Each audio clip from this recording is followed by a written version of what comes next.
Welcome back to the show. Today we're diving into a pretty massive showdown that's brewing between the federal government and the city of Boston.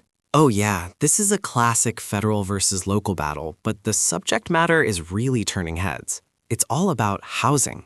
Exactly. We're talking about a new investigation launched by HUD. That's the Department of Housing and Urban Development. So usually when we hear about fair housing investigations, we think about protecting marginalized groups, right? Right, but this one flips the script. HUD announced on Thursday that they are investigating Boston's housing policies for alleged discrimination against white residents. You heard that right. The accusation is that the city is actually discriminating against white people. Here's how it started. Craig Traynor, who is HUD's Assistant Secretary for Fair Housing, sent a letter directly to Boston Mayor Michelle Wu.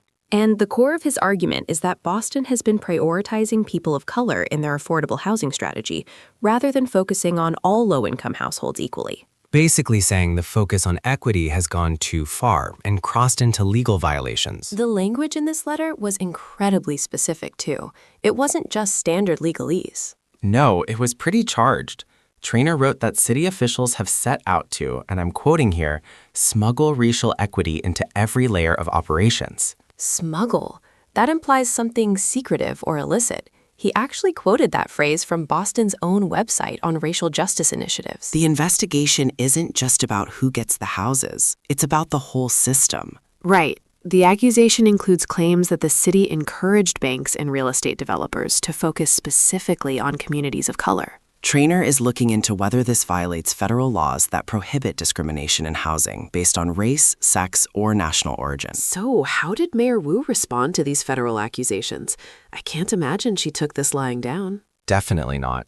Her office released a statement calling the investigation unhinged attacks from Washington. Unhinged? She's not holding back. She also said Boston will never abandon its commitment to fair and affordable housing. To understand this, you really have to look at the bigger picture. This isn't happening in a vacuum. Right. This is part of the Trump administration's broader push to roll back diversity, equity, and inclusion policies, or DEI. Traynor explicitly mentioned in the letter that the administration is dedicated to protecting the civil rights of all Americans, signaling a shift away from race-conscious policies. And there's been some turmoil inside HUD regarding this shift, hasn't there? Yeah, big time.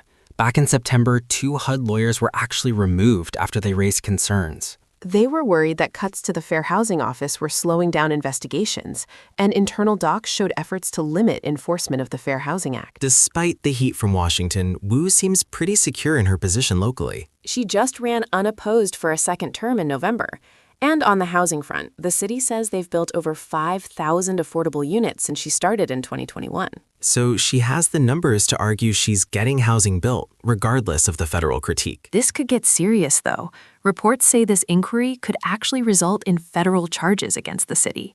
It's a high-stakes standoff. We'll have to watch if HUD actually drops the hammer, or if this remains a political battle of words. We'll keep you posted. Thanks for listening.